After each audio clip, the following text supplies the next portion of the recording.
Still alive. Whew, that was a crazy episode to return to, wasn't it?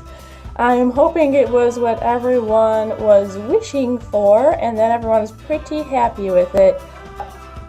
I know for the most part everyone's just freaking out about that crazy musical number and about the fact that obviously the ship is sailing once again. But to be honest, I kind of found that episode to be one of the saddest ones. I mean, once you get past the initial yay, they like each other thing, it was super sad. Excuse the box right here. The reason I say it is let's break this episode down. One of the first things we see Ed do is take drugs. We don't know what kind of drugs these are, but we can assume that they're a pretty heavy prescription, especially since he might still have something swirled away in his possession from when he was in forensics for the GCPD. So it could be just about anything, and probably not very safe for him to be consuming mass quantities of. Whatever it happens to be, it is causing him to have hallucinations. We've seen Ed have hallucinations before. He generally has them when he's feeling extremely guilty about something that's going on in his life, or when he is very unsure of himself. Examples of this are at the end of season 1, when his other personality kind of thing comes out, and at the beginning of this season when he saw Kristen because he felt bad that he killed her. This is different though. Those were completely involuntary hallucinations. He had no control over whether or not he would see them, and he was pretty freaked out by them. This time he's taking the drug to deliberately induce a hallucination, and he specifically wants a hallucination of Oswald. That's sad enough to me already, because he cannot function without Oswald. He knows it. He even admits it at one point in the episode, how much he regrets what he did, because he does need Oswald in his life. Oswald is what was grounding him. Oswald is what was making him happy, the only thing making him happy in his life, which is terrible. He can't be happy on his own. And the only answer he had to even coming close to fixing this problem that he created for himself is medically inducing a hallucination. Now, the other sad part of the hallucination sequences is how Oswald looks. If you recall, the split personality type hallucination tended to look just like him, only a lot more clean-cut and polished. It was basically the version of him he wished he could be.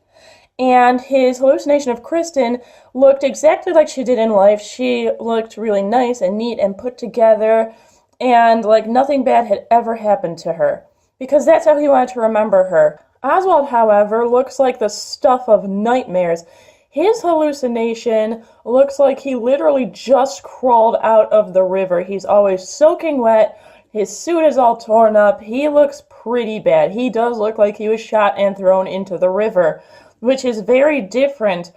I think that the reason Ed was able to see Kristen's hallucination looking very neat and tidy is because even though he feels guilty about killing her, somewhere in the back of his mind, and even in the forefront, he knows it wasn't his fault. He didn't intentionally do that. He got scared and he made a mistake. Oswald, however, whether he intentionally induced the hallucination or not, he feels so guilty about the fact that he killed the only person keeping him grounded in this world that he sees him as the worst thing he's ever done. It's more like a haunting than it is a true hallucination. He just sees this horrific figure of Oswald basically just rising from the river every time he needs him. Now, the scene where hallucination Oswald decided to sing is the one that's been making everyone really happy, because that's the yay, our ship is back on course scene. But that is, I think, the second saddest scene in the entire episode. The reason I think this is because that was the manifestation of everything Ed truly feels about Oswald. I don't think that people were necessarily correct when they assumed he was being homophobic before when Oswald admitted his feelings and he got kind of freaked out. I think that happened for two reasons. One, he was kind of horrified that obviously that meant Oswald had killed his girlfriend. I mean, who wouldn't be horrified by that? And two, I think it's because he still wasn't able to admit to himself. Anyone who is LGBT knows that when you're, closeted, sometimes you don't even know yet. Sometimes it's buried so far deep because of your upbringing or whatever is going on in your life that you have no idea until much later. Some people don't even come out until they're like 50 years old. So it's very possible that Ed did like Oswald that way, but he didn't really know what was going on in his own mind and he wasn't sure how to react to it yet.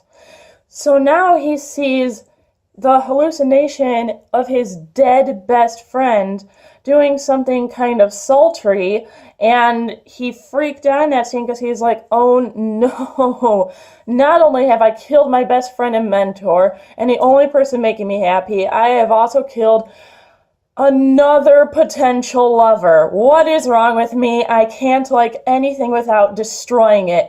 And if you notice, after that scene, he freaks out a lot more and kind of loses his grip, which is awful. This is Ed's main flaw, I think. He thinks he's very cold and calculating and able to plan ahead very well. And yes, at surface value, he comes up with these elaborate puzzle sequences and everything. But once he's in the moment, he's the most impulsive character in the show.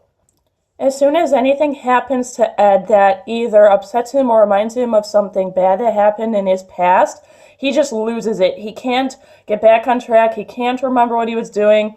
He's just done.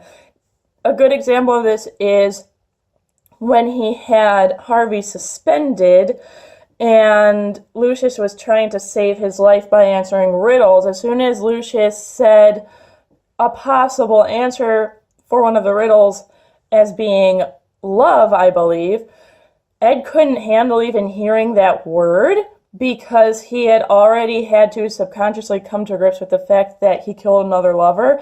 He totally snapped, couldn't even get his thoughts out correctly, and just freaked, dropped Harvey, and ran. Which brings me to the man of the hour. Can we all just take a minute to talk about Lucius Fox and how that man is so wonderful we don't deserve him? I mean, Ed, someone who just killed a bunch of people and who tried to kill the chief of the GCPD, is in his car with a gun pointed at his head. He does not panic. He does not freak out. He does not blame Ed for anything. He does not call any attention to his mental health. Instead, he calmly speaks to him so as not to upset Ed any further, and he endeavors to understand why Ed has done what he did. Lucius is not qualified to do anything in the field of mental health, and he's barely qualified to do anything for the GCPD. He's a tech nerd. He knows nothing about this stuff, but he is doing better with mentally ill people than anyone else on the show, even people who came from Arkham. He was such a great example of what to do when someone is in some kind of fit or attack because of their mental illness. I think that Ed was experiencing a lot of mania at that point, and the reason Lucius's life was spared is because by asking Ed questions and trying to calmly understand why he was doing what he was doing, one, Lucius caused Ed to really think about his actions before doing anything, so he couldn't act on impulse that time, and he was able to calm down and just walk away. And two, whether Ed knows it on the surface or not yet, by asking questions like that, Fox proved that he actually cares about Ed as a person. He doesn't see him as a mentally ill person. He doesn't see him as a convict. He sees him as a man who's very hurt. and he wants to help, which is wonderful. That scene, I think, was the saddest one, but also the nicest. That was such a sweet moment on the show, and I hope we have more moments like that with Fox, because he was just fantastic. Whoo, crazy. And now for the last of it. Oswald waking up and saying there's someone he needs to kill. People are very split with this. Some people think that he's off to get Ed, and some people think he's off to get Barb. Honestly, it could go either way. I'm leaning a little bit more toward Ed because, Murder Bird, he's done stuff like this before. He gets pissed off and he wants to do away with you.